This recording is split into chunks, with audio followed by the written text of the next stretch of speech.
బేతాళ కథ. మృణాలిని కోరిక.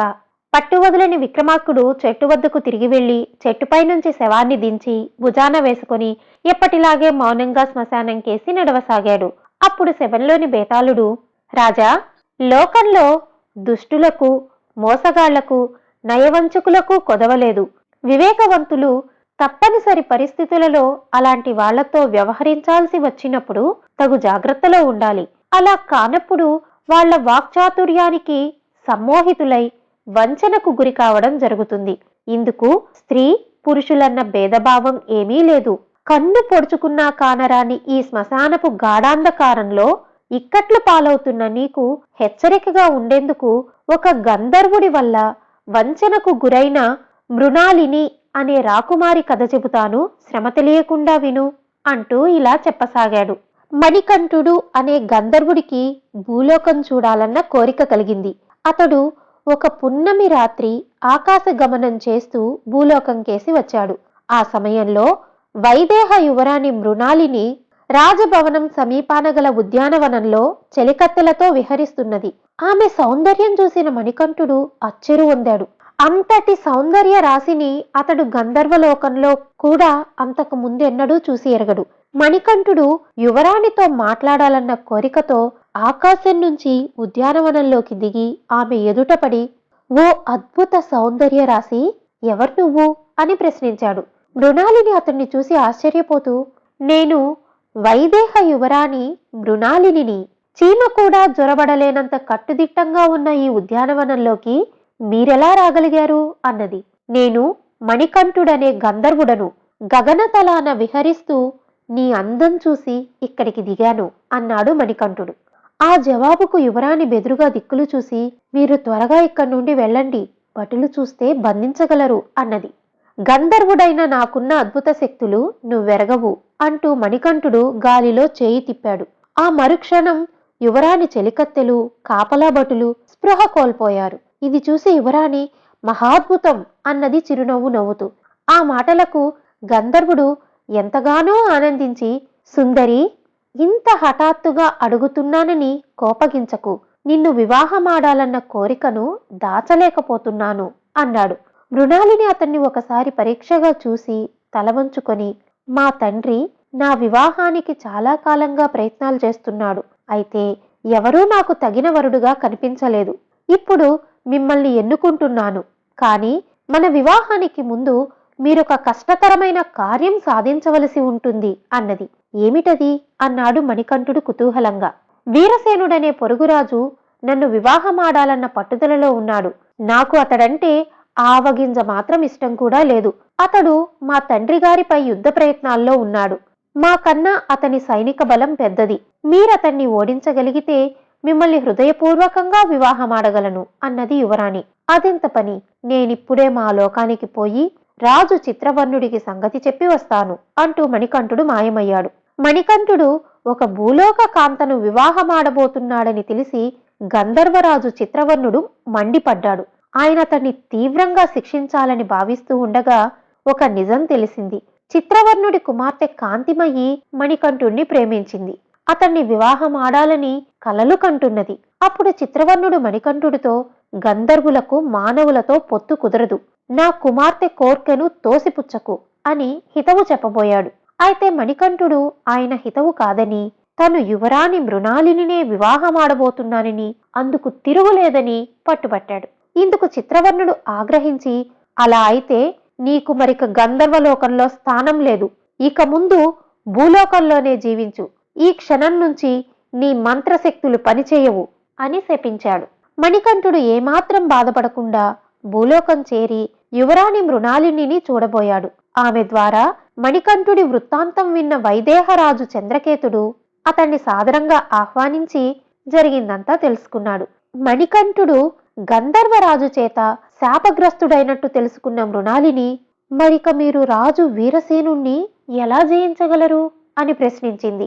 నాకు మంత్రశక్తులు లేకపోయినా అపారమైన భుజబలం ఉన్నది. నిన్ను వివాహమాడేందుకు ప్రాణాలకు తెగించి పోరాడి ఆ వీరసేనుణ్ణి యుద్ధ భూమిలో మట్టు పెట్టగలను అన్నాడు మణికంఠుడు పౌరుషంగా.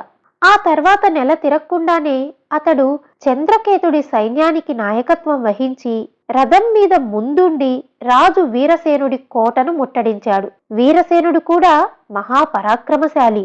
అతడికి మణికంఠుడికి మధ్య తీవ్రమైన పోరు జరిగింది. సైనికులు తమ తమ నాయకులకు అండగా నిలిచి పోరాడసాగారు. ఆ సమయంలో వీరసేనుడు విసిరిన ఈటె ఒకటి సూటిగా వచ్చి మణికంఠుడి తలను తాకబోయింది. అంతలో ఒక సైనికుడు మెరుపు వేగంతో ఎగిరి ఈటెకు అడ్డుగా వచ్చాడు. ఈటె అతడి భుజాన్ని తాకింది.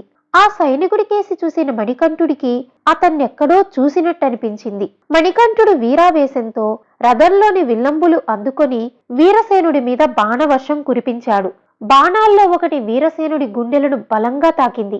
ఆ దెబ్బకు అతడు పెద్దగా అరిచి రథం నుంచి కింద జారి పడిపోయాడు. ఇది చూసి అతడి సైనికులు బీతిల్లి చెల్లాచెదురుగా పారిపోయారు. మణికంఠుడు వెంటనే రథం దిగి తన ప్రాణాన్ని కాపాడిన సైనికుడి కోసం వెతుకుతూ బయలుదేరాడు. గాయపడిన సైనికులున్న ఒక శిబిరంలో అతడు కనిపించాడు. అతడి శిరస్థానం పక్కకు ఒరిగి ఉన్నది. చూస్తూనే ఆ వ్యక్తిని గుర్తించి మణికంఠుడు నిశ్చేష్టుడయ్యాడు. గంధర్వరాజు కూతురు కాంతిమయి సైనికుడి వేషంలో వచ్చి తనని కాపాడిందని గ్రహించాడు. అతను వెంటనే సపర్యలు చేసి ఆమెకు స్పృహ కలిగించాడు. కాంతిమయి కళ్ళు తెరుస్తూనే మణికంఠుణ్ణి చూసి తలవాల్చుకున్నది. మణికంఠుడు ఆమెను, ఇదేమిటి కాంతిమయి, నిన్ను కాదన్న వాడి కోసం ఇంతటి త్యాగం చేయడమా అన్నాడు జీరబోయిన గొంతుతో. అందుకామె, నువ్వు లేని లోకంలో ఉండలేక కనీసం నిన్ను చూసుకుంటూ అయినా బతుకు సాగించవచ్చని భూలోకం చేరాను. మంత్రశక్తులు లేని నువ్వు బలవంతుడైన వీరసేనుడితో యుద్ధానికి దిగినప్పుడు నీకేమైనా హాని జరగవచ్చునని నిన్ను వెన్నంటి ఉన్నాను. నా మంత్రశక్తులతో అతన్ని జయించవచ్చు, కాని నీ భుజబలంతో నువ్వు నీ ప్రియురాల్ని దక్కించుకున్న తృప్తి నీకు మిగిల్చాలని అలా చేయలేదు. నిన్ను కాపాడానన్న తృప్తి నాకు చాలు. వెళ్ళి మృణాలిని వివాహమాడి సుఖంగా ఉండు అన్నది. మణికంఠుడు ఆమెకు తన కృతజ్ఞతలు చెప్పుకొని అక్కడ నుంచి పోయి మృణాలిని కలిశాడు. రాజు చంద్రకేతుడు వీరసేనుణ్ణి ఓడించినందుకు అతన్ని అభినందించాడు. మృణాలిని పరమానంద భరితురాలైపోయి అతడితో, ఇక మన వివాహం జరిగిపోయినట్టే. వివాహం అయ్యాక మీరు నాకు మరొక కోరిక తీర్చాలి అన్నది. ఏమిటా కోరిక అని అడిగాడు మణికంఠుడు. అదేమంత పెద్ద కోరిక కాదు. మీ భుజబలం, ధనుర్విద్య ప్రావీణ్యం సాటిలేనివి. మీరు ఇరుగు పొరుగు రాజ్యాలన్నింటినీ జయించి చక్రవర్తి కావాలి. అప్పుడే నేను అందరి చేత మహారాజ్ఞిగా గౌరవ మన్ననలు పొందగలను అన్నది మృణాలిని. ఆ వెంటనే మణికంఠుడు తీవ్ర స్వరంతో, క్షమించు యువరాణి, నేను నిన్ను వివాహమాడలేను అంటూ అక్కడి నుంచి వడివడిగా వెళ్ళిపోయాడు.